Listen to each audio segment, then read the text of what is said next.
بیوسه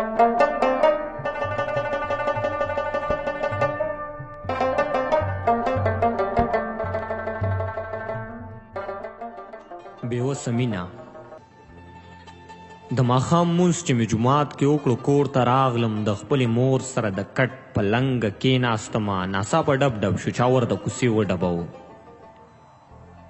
مور مې وی زویه ته وروځه چې ور څوک ډبوي که څوک ملنګ وي نو څه خیر ورله وروباسه بیا ورته وایه مونږ ته ډېرې دعاګانې کوه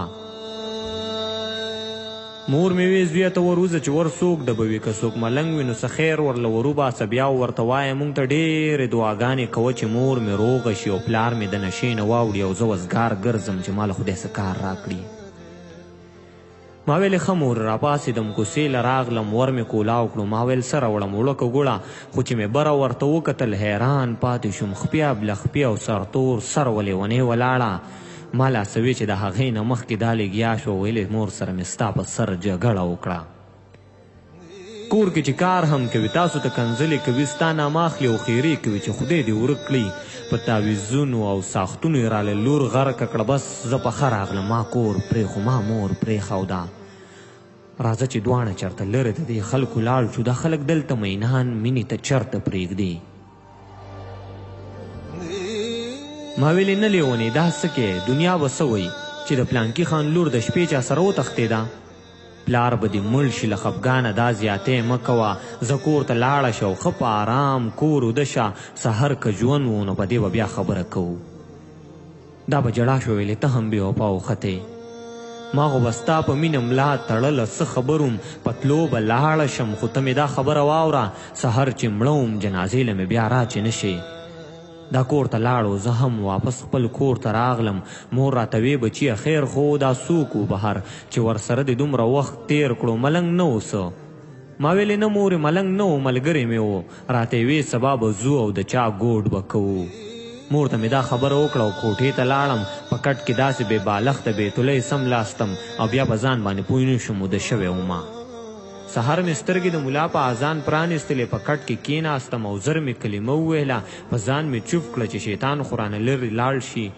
ما وی چې پاسم اودس وکړم مونځ وکړم په دې کې بیا لوډ سپیکر وګړنګېد ملا صاحب ووی مسلمانانو یو د مړي اعلان هم واورئ په دې کې بیا لوډ سپیکر وګړنګېد ملا صاحب ووی مسلمانانو یو د مړي اعلان هم واورئ زموږ د کلي د پلانکي لور په حق ورسېده د کلي خلکو یو یو کټ راواخلي هلته راشئ اعلان مې واورېد خو ما ویل جوړې خوب وینم چې دروازې ته مې نظر شولو نو مور مې راغله راته یې وې بچیه پاسه لیونۍ مړه شوله خیر دی نن ګوډ لمزه نن د مړي ځای ته ورشه مور مې خبره لا پوره مکمل کړې نه وه زه زر راپاڅېدم او سیده هلته ورغلمه هلته چې ورغلم یو شور و یو غوغا جوړه وه مور به یې چغې کړې چې یلې ونې پاسه که نه ځای راجارو که او بیا لوښې د ټول کور ووینځه پلار له جامې دې ورکړه روڼو ته دې چای کېدوه زما وړې زما خوږې لور راپاسه که نه مور په کور کې جړل پلار په کوڅه کې جړل رونې زلمي و خو هغوی هم په پرده کې جړل د کلي خلک لوی واړه هم ټول خپه ولاړو د لیونۍ په کور بې وخته و قیامت راغلی یو څو کسان دې خوا ولاړو زه یې خواله راغلم ما ترې تپوس وکړو چې دا لیونۍ څنګه مړه شوه یو راته ووایي چې سیاد شاهي ته نه خبر ما ویلې نه خدایږو خو ته مې لږ شان پوه کړه که نه هغه وی خلک وایي دا چې و په چا مینه هغه سپېره هغه بدبخته دې له زړه مات کړلو دا یې د ژوند په نیمه لاره کې تنها پرېښوده نو دې په دغه وجه زهر وڅکل ځان یې مړ کړو د لیونۍ د خولې خبره خو رایاده شوله چې سبا مړه وم جنازې له چې مې راه نه شي بیا د لیونۍ د خولې خبره خو رایاده شوله چې سبا مړه وم جنازې له چې مې را نه شي بیا ما وې پښتون یم په ژوند درله زه هم نه درځم خو چې ځان مړ کړم نو تا سره یو ځای به شمه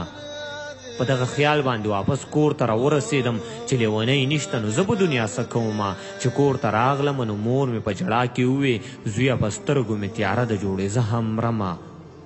ما ویلې خدای به خیر کړه مورې داسې مه وایه ته ګاډی مې راوستو او زر مې هسپتال ته بوتله په هسپتال کې ډاکټرانو ورله چیک اپ وکړو ویلې ځوانه دا داخله کړه چې بوی نه ځي په هسپتال کې مې 15 ورځې تېرې کړلې راسره غم د خپلې مور و رانه هر څه هیر و د لیونۍ دپاره مړ نه شومه د خپلې مور د پاره ژوند کومه څومره مجبوره وي بېوسه مینه څومره مجبوره وي بېوسه مینه څومره مجبوره وي بېوسه مینه جانان زما پر ځان جي زد جانان پر دا هر طرف ته زما